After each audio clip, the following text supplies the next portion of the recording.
Assalamualaikum warahmatullahi wabarakatuh. Teman-teman, kembali lagi di channel YouTube saya, Khairun Imam. Gimana nih kabar kalian? Semoga kita semua selalu diberi kesehatan, kemudahan, dan juga limpahan rezeki dari Yang Maha Kuasa, teman-teman ya.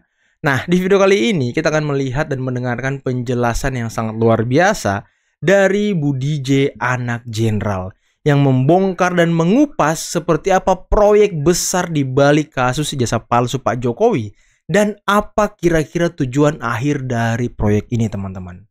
Nah, mungkin ini hampir senada dengan apa yang pernah disampaikan oleh Bung Sylvester Matutina dan juga Bung Ali Ngabalin. Dan mungkin Ibu DJ akan membuatnya menjadi komplit dan mudah untuk dicerna oleh kalian, teman-teman. Selain itu, ada juga video dari Ibu Yohana yang ikut menguliti orang-orang yang selama ini meneriakkan ijazah palsu Pak Jokowi, orang-orang tua yang ompong-ompong itu. Katanya mereka patungan mobil, patungan uang untuk berangkat ke Solo. Nah, Ibu Yohana membongkar kedok mereka, membongkar kebohongan mereka, teman-teman. Oke, sebelum kita mulai videonya, jangan lupa like, subscribe, dan share. Dan tanpa perlu berlama-lama lagi, mari kita mulai videonya berikut ini. Ternyata tuduhan ijazah palsu Jokowi merupakan proyek dan misi besar dari organisasi ini. Saya ini pengikut awal-awal mula HTI berdiri, HTI, FPI, PKS itu saya awal-awal mula saya yang ngelola asing. Asing itu sebenarnya menjajah kita ya. Selama kepemimpinan Bapak Soeharto, Bapak SBY, dan tidak ada yang berani untuk mengusir mereka dari pengelolaan hasil bumi, nggak ada yang berani. Dan ketika Pak Jokowi itu benar-benar berperang, walaupun berperang sendirian. Karena apa? Di kiri kanan Pak Jokowi itu ternyata juga terafiliasi dengan orang-orang asing. Apa hal yang paling negasi dengan negara ini? Atau hal yang unggul dia secara positif itu apa?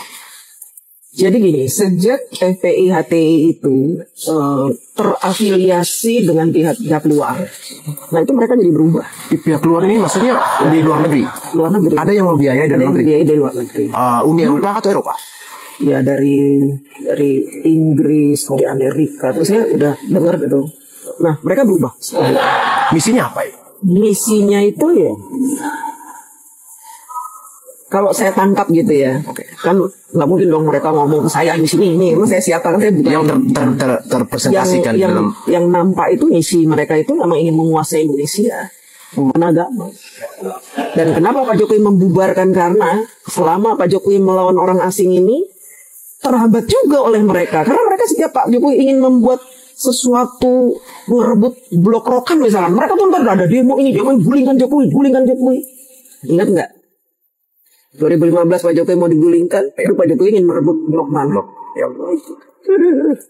Nah, tapi kan kabarnya kan sekarang, Bu, mereka walaupun organisasinya udah dibubarkan, tapi pergerakannya masih ada nih. Ini apa yang Ibu lihat? Kan teman-teman Ibu sekarang juga yang masih dikaitkan dengan kasus ijazahnya Pak Jokowi, beberapa ormas ataupun aliansi, baik di PIK, bahkan di jalan-jalan. Ini apa yang Ibu mau katakan ke mereka ini? Nah, ketika ormas mereka dibubarkan, double ormasnya dibubarkan, mereka ini muncul dendam yang teramat sangat. Karena apa? Pertama, kucuran dana tidak ada lagi, lemah, tapi tetap masih ada akar-akarnya itu masih ada. Dan mereka masih berkegiatan di mana-mana. Salah satu kegiatan sekarang yang paling muncul di permukaan itu apa? Ijazah palsu. Itu salah satu proyek besar yang harus mereka tuntaskan. Karena apa? Harapannya kalau proyek ijazah palsu ini sukses, mereka menjadikan Pak Jokowi pesakitan di pengadilan, maka otomatis Pak Jokowi itu yang sudah membuat undang-undang hilirisasi, membuat banyak undang-undang untuk pembubaran FPI, pembubaran HTI itu dianggap gugur. Kalau gugur berarti mereka ingin bergerak lagi, tumbuh lagi. Berarti dengan pergerakan ini berarti ada seseorang yang mereka ingin dorong untuk memimpin lagi. Kira-kira ada nggak siapa yang diinisialkan itu? Nggak ada. Ada. Mereka sudah punya calon sendiri untuk menggantikan Pak Prabowo. Nah sebenarnya gini, mereka menyerang Pak Jokowi, tapi ujung-ujungnya mereka ingin menjatuhkan Prabowo. Itu sebenarnya ujung-ujungnya. Berarti narasi mereka bahwa mereka mencintai Prabowo itu bullshit. Bekas-bekas dulu memimpin Indonesia kan mereka nggak puas atas hasil Pilpres 2024 yang mana Prabowo Gibran menang. Makanya kalau kita lihat orang-orangnya yang mempermasalahkan kayak ijazah palsu, terus kemarin matahari kembar, terus isu pemakzulan Gibran, itu orangnya sama, kolamnya dan orangnya sama, ya kan, rata-rata mereka yang nggak, intinya waktu Pilpres kemarin capresnya kalah, Bang. Ya, kita lihat bahwa kembali lagi kayak Dr. Tifa, Roy, ini kan kita tahu klub yang mana gitu loh. Kalau Rismond ini orang baru yang nggak ngerti apa-apa sebenarnya, kasihan ini. Pemain baru yang nggak ngerti politik apapun, hanya kalau ngomong ngotot mau lawan siapa aja, sebentar saya bilang, weh Rismond, kau nyali belum lebih dari iblis, nggak usah so jago di Indonesia, lewat kau nanti, ya kan? So jagoan banget, semua orang ditantang gitu loh. Aku takut dia konyol sendiri anak ini, ya kan? Dia nggak tahu gitu loh, orang bisa habisin dia juga gitu loh, ya kan? Nah, hanya kan kadang-kadang kepentingannya apa? Karena dia hanya kurcaci doang ini, Rismond ini kan, sama Roy ini kan. Nah, Roy, Tifa ini kan kita tahu dulu mereka dukung siapa, otomatis bukan dukung Prabowo Gibran. Terus jenderal-jenderal itu Bang, yang kemarin bikin 8 tuntutan, yang nggak masuk akal itu tuntutannya. Nah, kalau kita lihat ya kan, jenderal-jenderal ini adalah kubu yang kemarin mendukung Anies, ya kan? Yang waktu kita Pilpres coblosan 14 Februari, coblosan itu tanggal 19 Maret, ya kan? Ketika quick count sudah mengatakan Prabowo Gibran menang, mereka menggeruduk ke KPU. Ya kan, sama adik-adik kita kayak Fritz Alorboy dan sebagainya. Itu kemarin Fritz juga cerita sama saya. Nah, sekarang motor Dewan Jenderal pensiunan itu ya mereka-mereka ini juga. Ya kan, kelihatan Bang bahwa memang mereka punya motif dan agenda agar Prabowo Gibran ini tidak sukses, hancur di tengah jalan. Nah, sekarang bagaimana mempengaruhi masyarakat dengan isu-isu konyol ini, gitu loh, isu ijazah palsu, isu matahari kembar, isu pemakzulan 8 poin, menteri-menteri titipan itu. Jadi intinya itu Bang, gitu loh. Nah, dan itu kalau umpama sudah terpengaruh masyarakat, terbelah, ribut, ya kan, otomatis kan terjadi kudeta ataupun revolusi. Dan tentunya yang kita korbankan adalah anak-anak bangsa kita, perempuan-perempuan kita, anak-anak kita. Makanya saya dalam posisi ini, saya akan di depan. Saya nggak mau terjadi ada korban satupun anak merah putih akan jadi korban, gitu loh Bang, daripada ambisi, ya kan, politik dari orang-orang yang nggak benar ini, gitu loh. Kami ini merah putih, jadi jangan coba gitu. Yang kami lawan itu kadrun-kadrun, gitu loh, ya kan. Yang kau pergi ke Rijik itu yang kami lawan, gitu loh. Kami nggak pusing dia siapa, gitu Rismond. Kau anak baru, kan kemarin dia nantang-nantang saya nih. Kau anak baru nggak ngerti siapa-siapa, nggak ngerti aliran dana yang didapat orang-orang ini untuk ijazah palsu, untuk matahari kembar, untuk yang kau tuh nggak ngerti. Saya wakil ketua TKN, saya orang di balik layar strategi pemenangan Pak Jokowi 2014-2019, Prabowo Gibran 2024. Kau bukan siapa-siapa Rismond. Kau anak kemarin sore gitu loh, udah ngoceh banyak. Kami ini yang masuk kemana-mana, belusukan, menangkan Gemoy, ya kan? Bawa mini kompo ya. Bikin semua kampanye Prabowo Gibran di mana-mana. Gimana sih? Mau dibandingin aja cecumu kurcaci kayak Rismond sama Roy ini. Bang Ali Ngabalin kemarin udah mensinyalir itu. Ini ada bohirnya. Yeah. Ini proyek panjang bos, dan kayaknya sebelumnya Bang udah pernah ngomong bahwa ada aliran yang enak-enak. Ini di handphone saya ini ada semua Bang. Uangnya dari mana-mana itu ada semua. Ya kan? Bisa dibuka ya Bang. Jadi teman saya tuh hampir semua di kepolisian, TNI, Polri, BIN, terus di lapangan, aktivis-aktivis gitu loh. Itu teman-teman saya semua gitu loh, ya kan. Dan kami bayar sendiri, patungan 300.000. Kalau ada yang menarik di acara Aiman, ya, selain Tipa sama Kurnia, ya. Ini yang menarik satu lagi adalah ketua geng demo. Yang dibawa demo itu semua nenek-nenek. Kata si Aiman, ya, Ngabalin menyatakan ini ada uang besar yang kemudian membuat kasus ini terus-terusan aja dibicarakan, terus saja dipermasalahkan terkait ijazah Pak Jokowi. Saya tadi melihat ada ibu-ibu di belakang sana. Kata dia, boleh Bu bicara, katanya. Si Mary suruh bicara. Bu, Anda mau membantah apa yang disampaikan oleh Ngabalin? Wah, ketua geng tukang demo nenek-nenek pun maju lah ya kan. Oh iya, sangat mau membantah. Aiman tanya apa? Ketua geng demo pun bilang lah, Pak Ngabalin, ini mak-mak yang kemarin ke Jogja Solo, kalau dibilang nenek-nenek tadi benar, memang nenek-nenek semua. Ya, dan kami bayar sendiri katanya. Patungan 300.000.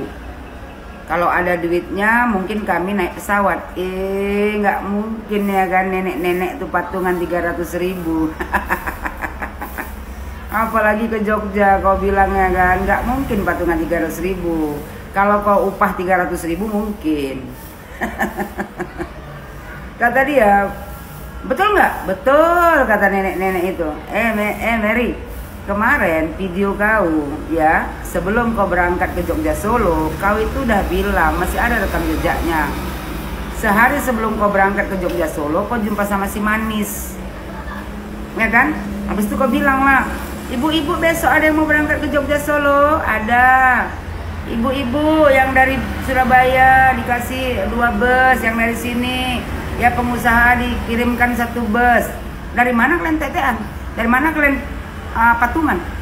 Nggak mungkin Mary, ya. Dan kebodoh-bodohi rakyat Indonesia ini. Rekam jejak kamu masih ada.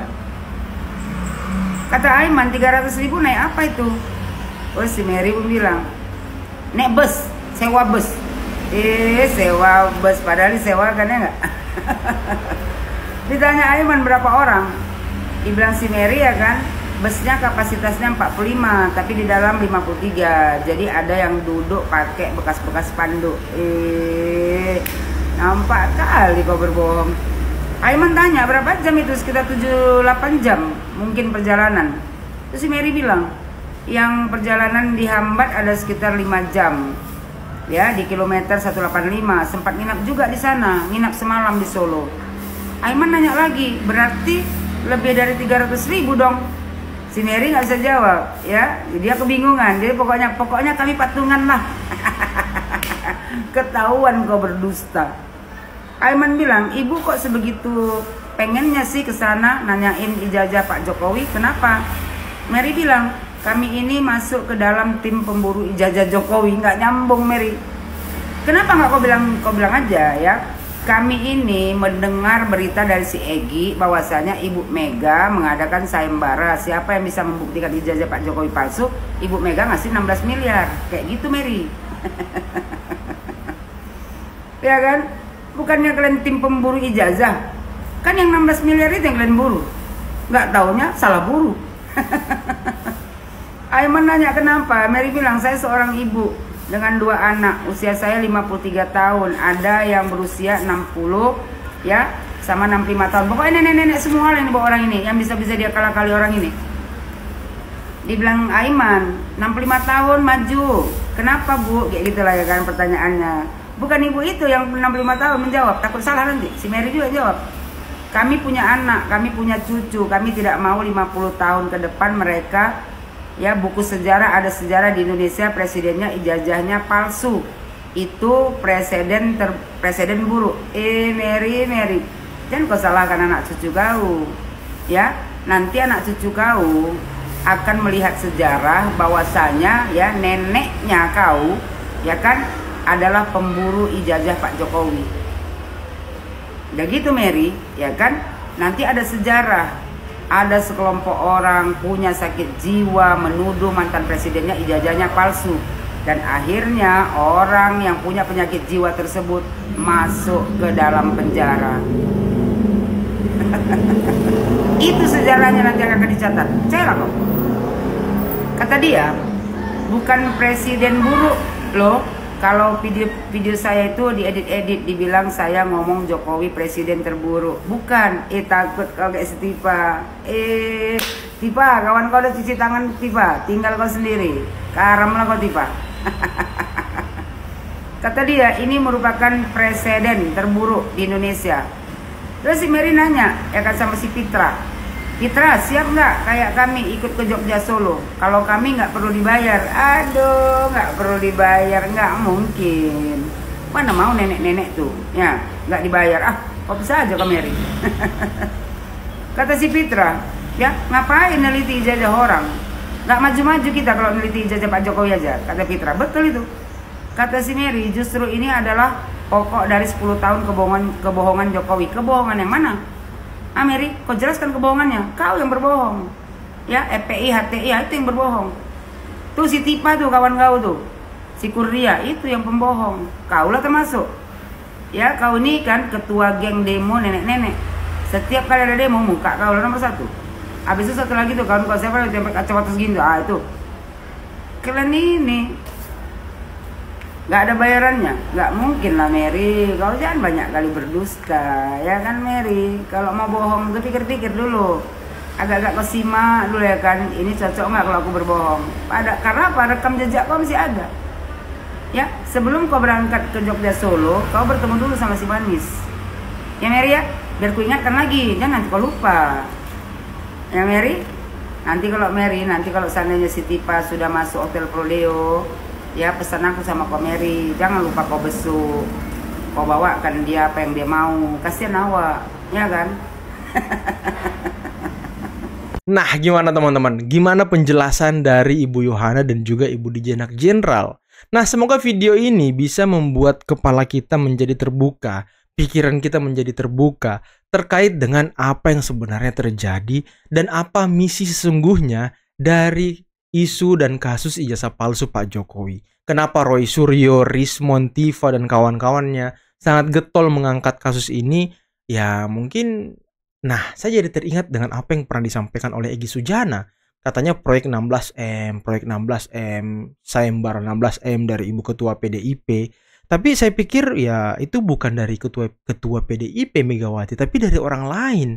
Dan mungkin anggarannya segitu kali yang disiapkan ya. Cuma Egy Sujana ya menyasar Ibu Mega gitu, biar Ibu Mega aja yang dirujak, biar orang-orang atau bohir-bohir mereka di belakang ini nggak ketahuan gitu. Jadi dia ngebantalin lah bahasanya, bahasa kasarnya gitu ya, ngebantalin Ibu Mega biar orang fokusnya ke Ibu Mega, bukan mencari siapa dalang di balik kasus ijazah palsu ini.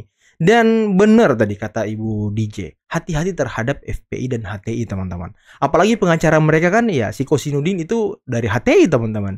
Dan apakah memang dia membawa misi terselubung di balik kasus ijazah palsu ini?